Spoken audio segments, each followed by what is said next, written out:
இயேசுவில் அன்புக்குரியவர்களே, ஆண்டின் பொது காலம் 30ஆம் ஞாயிறு என்று கொண்டாடுகிறோம். அகங்காரம் மற்றும் தற்பெருமை தீர்ப்பிடாதே என்ற ஆழமான சிந்தனையை இன்றைய வார்த்தைகள் நமக்கு சொல்லித்தர விளைகிறது. இன்று இறைவன் இயேசு கிறிஸ்து நமக்கு 2 பேரை ஒப்பிட்டு காட்டுகிறார். பரிசேயன் நேர்மை உள்ளவராக நினைத்து ஆலயத்திற்குள் சென்றான். பாவியாகி திரும்பி செல்கிறான். அவன் வேண்டுதல் கேட்கப்படவில்லை. ஆயக்காரனோ பாவி என்ற உணர்வோடு ஆலயத்திற்கு போனான். நேர்மையுள்ளவனாக திரும்பி சென்றான். இவற்றில் நாம் யாராக இருக்க விரும்புகிறோம் என்று தான் இயேசு கிறிஸ்து கேட்டுகிறார். 1 பேதுரு 5:5 இளைஞர்களே, நீங்கள் முதியவர்களுக்கு பணிந்திருங்கள். ஒருவர் மற்றவரோடு பழகும்போது எல்லோரும் மனத்தாழ்மை ஆடையாக அணிந்திருங்கள். ஏனெனில் செருக்குற்றோரை கடவுள் இகழ்ச்சியுடன் நோக்குவார், தாழ்நிலையில் உள்ளோருக்கே கருணை காட்டுவார் என்று சொல்லப்படுகிறது. யாக்கோபு 4:11-12 சொல்லுகிறது. தீர்ப்பிடும் அதிகாரம் கடவுள் ஒருவருக்குத்தான் உண்டு என்று சொல்லப்படுகிறது. இந்த 2 இறை வாக்குறுதிகளுக்கு இன்றைய நற்செய்தியில் வரும் 2 நபர்களுக்கும் பொருத்தமாய் அமைகின்றன. எனவே நாம் எப்படி இருக்க போகிறோம்? ஆயக்காரனின் ஜெபம் கேட்கப்பட்டது, பரிசேயன் ஜெபம் கேட்கப்படவில்லை. ஏன் என்று உங்களுக்கு தெரியும். எங்கள் ஜெபம் கேட்கப்பட வேண்டும் என்றால் நாம் தாழ்ச்சியோடு வாழ்ந்திட இறைவன் அழைப்பு விடுக்கிறார். அகங்காரத்தை தூக்கி எறிந்து தற்பெருமையும் தீர்ப்பிடாத நிலையை நம்ம அகற்றிட வார்த்தையோடு கடந்து சிந்திக்கலாம். வாங்க. Praise the Lord. இயேசுவுக்கே புகழ், இயேசுவுக்கே நன்றி. இறைவனின் அருட்கரமும் அருளாசிரும் உங்களோடும் உங்கள் குடும்பத்தோடும் நிறைவாக தங்கிட உங்களை நான் வாழ்த்துகிறேன். அன்பிலினியவர்களே, 2 நபர்களை இன்றைய நற்செய்தி நமக்கு முன் எடுத்து வைக்கிறது. அதில் முதலிலே வரி தண்டுபவரை பற்றி பார்ப்போம். அவன் ஆலயத்திற்கு சென்றான். தான் செய்த காரியத்தை எல்லாம் பட்டியல் போட்டு காட்டினான்.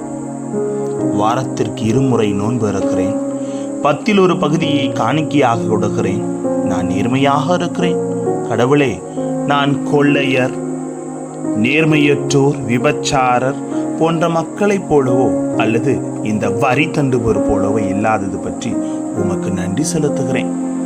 இதை எதை காட்டுகிறது என்றால் அகங்காரம். ஆலயத்திற்கு வருவது அவரின் உதவியை தேடுவதற்காக, ஆலயத்திற்கு வருவது நீ செய்த காரியத்தை பட்டியல் போடுவதற்கு அல்ல. அவருக்கு எல்லாம் தெரியும். இந்த பரிசேயனின் வாழ்க்கையிலிருந்து இன்று நமக்கு என்ன உணர்த்துகிறார் என்றால், மனிதா, பரிசேயன் அதிகாரம் கொண்டவன், அக்கிரமக்காரன், ஆணவக்காரன். அவன்தான் பாவியாகவே திரும்பி சென்றான் என்று பார்க்கிறோம். பழைய ஏற்பாட்டை சற்று புரட்டி பார்ப்போமா? அகங்காரம் கொண்டவனுக்கு ஆண்டவர் கொடுத்த இழப்பு என்ன என்று சற்று சிந்திக்கவே இன்றைய நாளில் இறைவன் அழைக்கிறார்.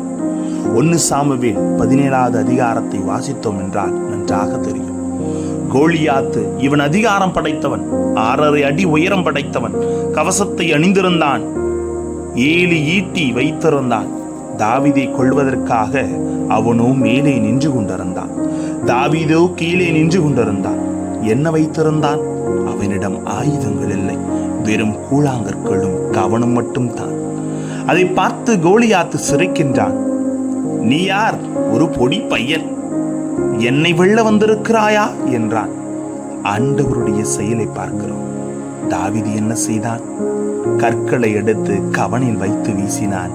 நெற்றியில் பட்டவுடன் அங்கேயே கோலியாத்து அந்த மாமிச மலை சரிந்தது. அவன் அதிகாரத்தையும் அந்தஸ்தையும் கையில் வைத்திருந்தான். அது கூடாது என்று ஆண்டவர் கூறுகிறார். ஆனால் தாவீதுக்கோ யாருடன் இருக்கின்றார் என்றால் ஆண்டவர் அவரோடு இருந்தார். ஆண்டவர் போரிட்டார், ஆண்டவர் செயல்பட்டார். அவருக்கு தகுதி என்ன? ஆண்டவருடன் இருந்தார். வாழ்க்கையிலே ஆண்டவர் நமக்கு கற்றுக் கொடுக்கின்ற பாடம், அகங்காரியாக, அகந்தை உள்ளவனாக, சுய கௌரவத்தை தேடுவனாக ஆண்டவரை விட்டு நீ எழுவது சாதிக்கப் போவதில்லை என்று சொல்கின்றார். தாவீது யார்? ஆடு மேய்த்து கொண்டிருந்தவன். ஆண்டவர் அழைத்தார், ஆண்டவரோடு இருக்கின்றார், ஆண்டவர் தாம் ஜெபித்தார் என்று கற்றுக்கொள்ளுகிறார். ஆண்டவரே அப்படின்னு கடவுளுக்கு சரணடைகிறார். எத்தனையோ எடுத்துக்காட்டுகளை நற்செய்தியில் பார்க்கிறோம். உங்கள் புரிதலுக்காக சொல்லுகிறேன். தொடக்க நூல் 11ஆம் அதிகாரத்திலே 1:9 பாபேல் கோபுரம், பெரிய கோபுரத்தை கட்ட வேண்டும் என்று மக்கள் நினைத்தார்கள், கட்டி கொண்டிருந்தார்கள். ஆண்டவர் பார்க்கிறார், புரியாதபடி செய்கிறார். இதன் வழியாக மக்கள் பிரிகின்றார்கள், எல்லோரும் ஓடிவிட்டார்கள். இன்றும் கட்டப்படாமல் அப்படியே இருக்கிறது. இது வரலாற்று உண்மை. ஆண்டவருக்கு எதிராக எழும்பினார்களே, அது சபிக்கப்பட்டதை பார்க்கிறோம். மீண்டும் தொடக்க நூல் 3ஆம் அதிகாரத்தில் முதல் பெற்றோர் என்ன செய்தார்கள்? தீய பாம்பின் பேச்சை கேட்டு அவர்கள் கடவுளாகவே மாற வேண்டும் என்ற எண்ணத்தோடு ஆண்டவருக்கு கீழ்ப்படிய மறுத்தார்கள். எனவே சாபம் கிடைத்தது. புதிய ஏற்பாட்டிலே சற்று பார்த்தோம் என்றால், முதலாவது அகங்காரம், பெருமை. இரண்டாவது பார்க்கும்போது தீர்ப்பிடாதே என்று பார்க்கிறோம். அவன் தீர்ப்பிட்டான். நான் ஆயக்காரனை போல அல்ல என்று தன்னையே பெருமைப்படுத்திக் கொண்டான். அதைத்தான் பரிசேயர்களும் தலைமை குருக்களும் இயேசுவுக்கு செய்தார்கள், தீர்ப்பிட்டார். யோவான் 4 சமாரிய பெண்ணோடு பேசுகிறார் என்று இயேசு மீது குற்றம் சாட்டினார்கள். யோவான் 8ஆவது அதிகாரத்திலே விபச்சார பெண்ணை கொள்வதற்கு ஊருக்கு வெளியே நிறுத்திய போது, மோசே சட்டப்படி இவர் சாக வேண்டும் என்று சொன்னபோது, உங்களுள் பாவமில்லாதவன் முதலில் கல்லெறியட்டும் என்று சொன்னார். குற்றம் சுமத்தினார்கள். தலைகுனிந்து சென்றால் அது போன்ற லூக்கா 5ஆம் அதிகாரத்திலே 12:15 தொழுநோயாளிகள் யாரும் ஊருக்குள் வரக்கூடாது, பேசக்கூடாது. ஆனால் இயேசு சென்று அவரிடம் பேசினார். யோவான் 5:5-9 38 ஆண்டுகளாய் வியாதியாய் இருந்த மனிதன் நலமடைந்தான். இதை குறை கூறினார்கள், ஏனென்றால் அது ஒரு ஓய்வு நாள். அப்போது குணம் கொடுக்க கூடாது என்று சொன்னார்கள். ஆகவே நாம் முதல் பாடமாக கற்றுக்கொள்வது, மனிதா, நீ அகங்காரத்தோடு, இதுதான் சொல்றார் ஆண்டவர் என்று, அகங்காரத்தோடு மனிதா நீ அகங்காராக இருக்காது, கர்வம் கொள்ளாதே, பரிசேயனை போன்று நீ யாரையும் தீர்ப்பிடாதே. தீர்ப்பிடும் அதிகாரத்தை பற்றி நாம் அழகாக வார்த்தை நமக்கு சொல்லுகிறது. தீர்ப்பிடும் அதிகாரம் கடவுள் ஒருவருக்குத்தான் உண்டு என்பதை நாம் முதலிலே பார்த்தோம். இரண்டாவது பாடமாக வரி தண்டுபுற வாழ்க்கையை பார்த்தோம் என்றால், ஆலயத்திற்கு கூட வராது வெளியே நின்று கொண்டிருந்தார். வெளியே நிற்கிறார் அவர். பாருங்களேன், ஆண்டவரே நான் பாவி என்று சொன்னார். அதைத்தான் ஆண்டவர் விரும்புகிறார். நொறுங்கிய உள்ளத்தோடு வருபவரை ஆண்டவர் ஏற்றுக்கொள்ளுகிறார். இறைவன் விரும்புவது பதவியோ பணத்தையோ அல்ல, அந்த நொறுங்கிய உள்ளத்தையே என்று கற்றுக் கொடுக்கிறார். எடுத்துக்காட்டுகள் எண்ணற்றவையாக இருக்கின்றன. அதில் ஒரு சிலவை உங்களோடு பகிர்ந்து கொள்ளுகிறேன். லூக்கா 1:38 தாழ்ச்சி. நமது அன்னை கன்னி மரியா வானதூதர் வாழ்த்து சொன்னபோது மரியாள் சொன்ன வார்த்தை, நான் ஆண்டவரின் அடிமை, உமது வார்த்தைப்படியே எனக்கு நிகழட்டும் என்று தன்னையே தாழ்த்தி கொண்டதை பார்க்கிறோம். இரண்டாவது மார்க்கு 1:7 திருமுழுக்கு யோவான், என்னை விட வலிமை மிக்க ஒருவர் எனக்கு பின் வருகிறார், குனிந்து அவருடைய மிதியடி வாரை அவிழ்க்க கூட எனக்கு தகுதி இல்லை என்கிறார். அதுதான் தாழ்ச்சி. அதைத்தான் ஆண்டவர் விரும்புகிறார். நீ என்றுமே தாழ்ச்சியோடு இரு. ஆண்டவரின் முன்பாக பாவி என்ற உணர்வோடு வந்தவனை ஏற்றுக்கொள்கிறார். அதுதான் லூக்கா 15 காணாமற் போன மகன் ஊமை. இவன் ஒரு பாவி என்று பாவி என்ன வார்த்தை சொன்னான்?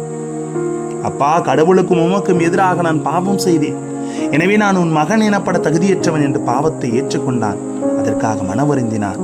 இதைத்தான் ஆண்டவர் கேட்கிறார். அதுபோன்று லூக்கா 7ஆம் அதிகாரத்திலே பாவியான பெண் இயேசுவின் பாதத்தில் அமர்ந்தவது பாதத்தை கழுவி கூந்தலால் துடைத்தால், நான் பாவி என்று உலகம் பேசட்டும், பரவாயில்லை, நான் பாவி என்பதை ஏற்றுக்கொள்கிறேன். அங்கே மன்னிப்பு பெற்றார். அதைத்தான் ஆண்டவர் இன்று கேட்கிறார். மனிதானி பாவத்தை விட்டுவிடு வா. ஆகையால் தான் தன்னை பற்றி பெருமையாகவும் அடுத்தவனை பற்றி குறை கூறியவன் பாவியாகவும் தான் பாவி என்றவன் மன்னிப்பு பெற்றுக் கொண்டான் என்று சொல்லுகிறார். அன்புக்குரிய சகோதர சகோதரிகளே, நம்முடைய வாழ்க்கையிலே ஆண்டவர் நம்மிடம் கேட்பது, மனிதானி தாழ்ச்சியாக இரு. திருவிவிலியத்திலே சொல்லப்பட்டது போல ஆண்டவரை பார்த்து, கொய்யவன் கையில் கொடுக்கப்பட்ட களிமண் போல் நான் இருக்க ஆசைக்கிறேன்.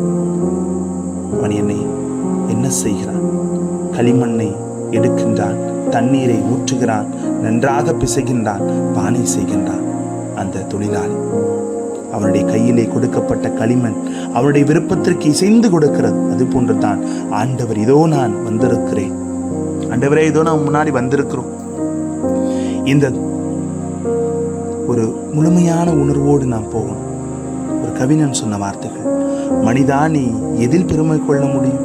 கல்வியிலா, கலையிலா, காவியத்திலா, ஓவியத்திலா, பணத்திலா, பட்டத்திலா, பதவியிலா, அதிகாரத்திலா, அந்தஸ்திலா? எல்லாம் ஆண்டவர் கொடுத்த பிச்சை என்று என்றைக்கு நினைக்கின்றாயோ அன்றைக்குத்தான் நீ வாழ முடியும் என்று சொல்கிறார். தாழ்ச்சி என்பது யோவான் 6:68 சீமோன் பேதுரு மறுமொழியாக, ஆண்டவரே நாங்கள் யாரிடம் போவோம்? நிலைவாழ்வு அளிக்கும் வார்த்தை உம்முடன் தானே உள்ளது என்று தன்னையை தாழ்த்தி கூறியது போன்று நாமும் நம்மை என்று ஒப்பு கொடுக்க வார்த்தைகள் அழைக்கிறது.